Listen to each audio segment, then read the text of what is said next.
भगवान से मांगता कुछ दे मुझे जिससे मैं अपना नाम कर सकूं और वो सारी चीज़ें कर सकूं। मैं बहुत खुश हुआ, मैंने सेमिनार देखा। उस समय आगरा से वापस मथुरा जाने के लिए मुझे बस नहीं मिली। बस की छत पर बैठकर ज़िंदगी में पहली बार ट्रैवल किया। राइट, जैसे ही घर पहुंचा वो 32 लाख रुपए आने थे, मैं उसका ऑलरेडी घर खरीद चुका था सर। बस से ट्रैवल करते दौरान मैं 32 लाख रुपए खर्च कर चुका था। मैं घर खरीद चुका था, मैं गाड़ी खरीद चुका था और मैं बहुत खुश था। मैं पापा को जाकर बोला कि पापा इतने पैसे तो इतना सब कुछ होगा हमारे पास में। पापा ने पूछा कि कहाँ गया था। मैंने पापा आगरा गया था। और हम सभी लोग पता नहीं जानते नहीं जानते, जो NCR रीजन में रहते हैं वो कहते हैं कि आगरा में इंडिया का सबसे बड़ा पागल खाना है। तो मेरे पापा ने बोला कि तू आगरा गया था ना, इसलिए पागल होकर आया वहाँ से। मैंने कहा कि पापा मुझे पागल होना पसंद है, मैं पागल होना चाहता हूँ। और कई सारी चीज़ें ऐसी हुई ज़िंदगी में। मेरे को करीब 14 महीने लगे सिल्वर होने में। सिल्वर बनने के बाद में मैं अहमदाबाद गुजरात आया। गुजरात में आने के बाद काम करना शुरू किया। अब इस समय सर मैं अपने मॉम डैड से लड़कर आया था, क्योंकि मुझे मेरे मॉम डैड ने बोल दिया कि तूने इतना सारा खर्चा कर दिया है ऑलरेडी और तूने कमाया कुछ भी नहीं। राइट, आज कई सारे लोगों के सामने ये दिक्कतें आती होंगी, क्या पता। कई सारे मॉम डैड बोलते हैं कि तू खर्चा इतना करता है, इतना करती है, लेकिन कमाया कुछ भी नहीं है। लेकिन विश्वास मानना दोस्तों कि आज ये एक एक रुपया जो आप खर्च कर रहे हैं, आने वाले समय में यही आपका जादू का चिराग बनेगा, यही आपका जादू का चिराग बनेगा। और मैं नहीं डरा सर, मैं नहीं डरा, मैं करता रहा। मेरे मम्मी पापा ने मुझे बोला, एक लाइन ऐसी बोल दी जो मुझे हर्ट भी हुई, लेकिन मेरे मुंह पे थोड़ी स्माइल थी। मैं गुजरात आ रहा था अहमदाबाद और मुझे बोला गया, पापा ने बोला कि आज के बाद तू मेरा बेटा नहीं है, आज की बात तो मेरी औलाद नहीं। उस समय मुझे सेंटी होना चाहिए था, लेकिन मेरे मुंह पे स्माइल थी, चेहरे पे स्माइल थी। पापा कहते शर्म नहीं आती तेरे को, तू हंस रहा है, मैंने इतनी बड़ी बात बोल दी। मैंने कहा पापा आज आप बोल रहे हो कि आज औलाद नहीं है, कल आने वाले समय में जब मैं गुजरात से वापस यहाँ पर आऊँगा तो कहोगे मेरी एक ही औलाद है और सभी लोगों को औलाद अगर देनी हो तो इसके जैसे देनी आगे आने वाले समय में। गुजरात में आने के बाद में काम करना शुरू किया था। 7,000 रुपये लेकर मैं अहमदाबाद आया था और मुझे अल्टीमेटम मिल गया था कि अगर 7,000 से 1 रुपया भी अगर तूने ऊपर मांगा तो तुझे पैसे नहीं मिलेंगे, तू वापस आ जाना। इनमें से मैंने 4,000 रुपये डाले जिसमें मुझे रेंट पे घर मिला।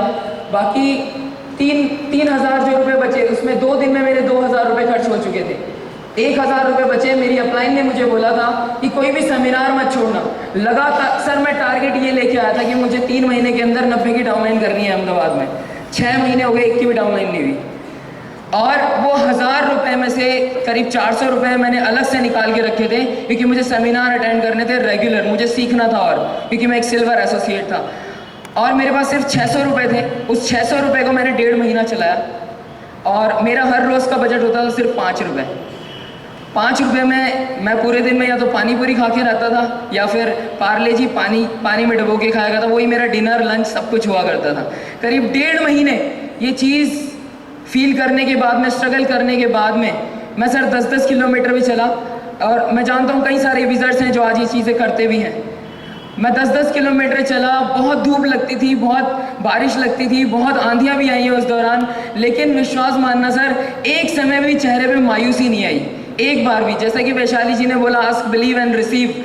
मैं हमेशा उन लोगों के बारे में सोचता था जो इन लाइफ से निकल चुके हैं और आज इतना कामयाब हो चुके हैं। मेरे दिमाग में उस समय बड़े बड़े लोग आया करते थे। सरबजीत सर आया करते थे, एंड सर आप हो गए, Raghu Tekriwal sir, and there are many more people.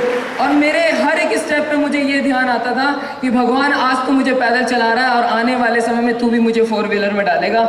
ये मैं जानता हूँ, आज जितना तड़पाना है तड़पा ले। क्योंकि गीता में मैंने ये चीज़ पढ़ी थी, भगवान श्री कृष्ण जी ने बोला था कि लोग समझते हैं कि मैं अगर किसी पे कृपा करता हूँ तो मैं उसको बहुत कुछ देना शुरू कर देता हूँ, मैं उसको घर देता हूँ, मैं उसको पैसा देता हूँ, लेकिन ये सोचना गलत है। मैं जब किसी इंसान पे कृपा करता हूँ तो सबसे पहले मैं उसको दुख देता हूँ, मैं उसको तकलीफ देता हूँ, मैं उसको इस हालत तक गिराने की कोशिश करता हूँ कि वो इंसान क्विट कर दे। अगर वो इंसान उस समय भी क्विट ना करे तब मेरे परोपकार होने उसके ऊपर शुरू होते हैं। क्यों? क्योंकि वो एक्चुअल में डिजर्व करता है। He is the right person, he is the right person for that success, right? And believe me, मैं हमेशा वो गीता फॉलो करता हूँ सर। मेरे हर एक चीज़ का आंसर मुझे मिल गया। बहुत अच्छे से काम किया सर। 2.5 साल तक मैं एक सिल्वर एसोसिएट रहा गुजरात में। और करीब जैसे ही 3.5 साल कंप्लीट हुए मैं एक डिप्लोमेट लीडर हो चुका था।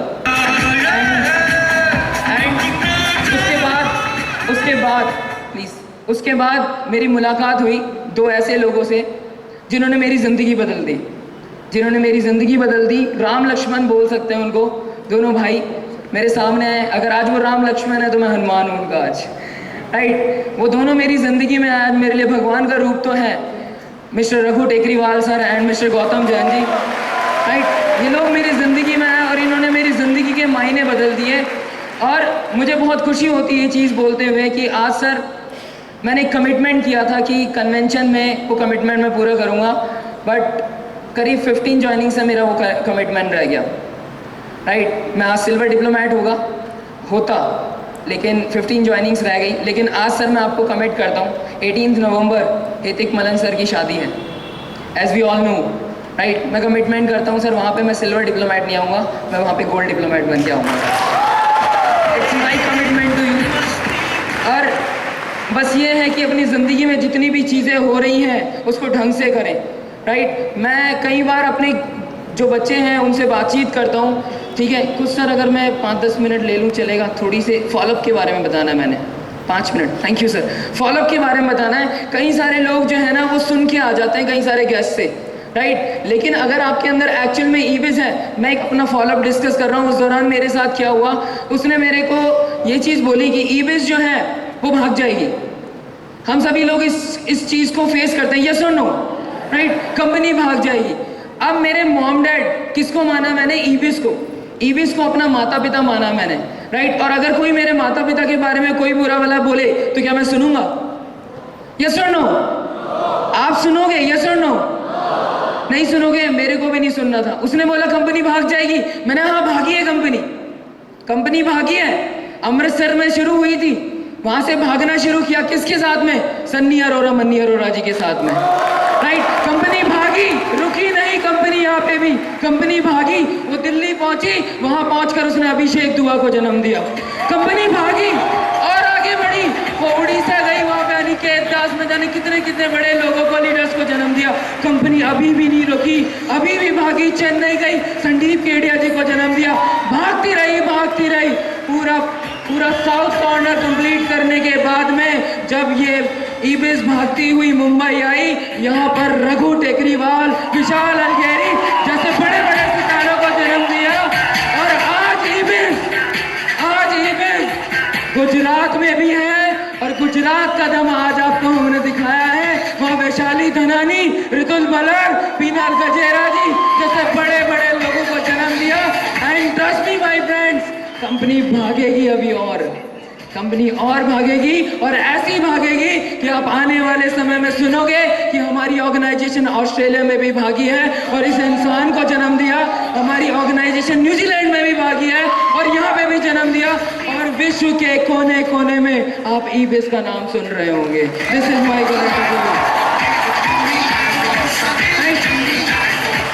अंत में ये सर मेरा जवाब था फॉलोअप के लिए।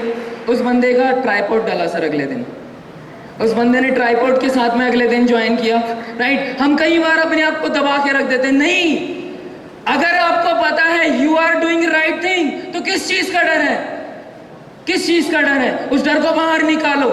जो पास्ट था वो बीत गया, अब फ्यूचर की बात करें, फ्यूचर के बारे में सोचें और अपने ड्रीम्स को पूरा करें लगकर। अगर आपको पता है आप सही हैं तो उसका जवाब भी उसी तरीके से देना आना चाहिए। किस चीज का डर है? इस डर को बाहर निकालें, राइट। एट द एंड अगर बात की जाए आने वाले समय में कहाँ पे पहुँचना चाहिए, क्या करना चाहिए, तो सर मैंने कुछ लाइनें लिखी थी अपने लिए, क्या मैं शेयर कर सकता हूँ सर? मैं अपने बारे में ये चीज़ बोलना चाहता हूँ, राइट, कि मैं कब तक इस दुनिया में काम करने वाला हूँ, कब तक सारी चीज़ें करने वाला हूँ, और आप सुनेंगे तो शायद आपको भी अच्छा लगे, आई होप, राइट। जब तक आकाश में है ऊंचाई, जब तक आकाश में है ऊंचाई और इस धरती में है गहराई, तब तक मैं चलता रहूँगा, तब तक मैं चलता रहूँगा। जब तक हवा में है गति, जब तक हवा में है गति और इस मस्तिष्क में है मति, तब तक मैं चलता रहूँगा, तब तक मैं चलता रहूँगा। दांडी पर अकेला चला था गांधी, डांडी पर अकेला चला था गांधी, जब तक हर जन गांधी होगा तब तक मैं चलता रहूंगा, तब तक मैं चलता रहूंगा। कुछ शिखर धरा पर बिखर गए, कुछ शिखर धरा पर बिखर गए, जब तक हर सर को शिखर मिलेगा तब तक मैं चलता रहूंगा, तब तक मैं चलता रहूंगा। So it is not the end, it is not the end, this is just a beginning, this is just a beginning। हमें अपनी ईबीएस को बहुत आगे लेकर जाना है और आप सभी लोगों से मैं कमिटमेंट मांगना चाहता हूं कि इस हिंदुस्तान का सबसे बड़ा ऑडिटोरियम जो है वो हमें आने वाले, कोई भी स्टेट हो, कैसा भी स्टेट हो, हर एक स्टेट का सबसे बड़ा ऑडिटोरियम हम लोगों ने अपने दम से भरना है। So are you committed guys? Yes. Are you committed associates? Thank you so much. This is Amit Verma signing off. Thank you.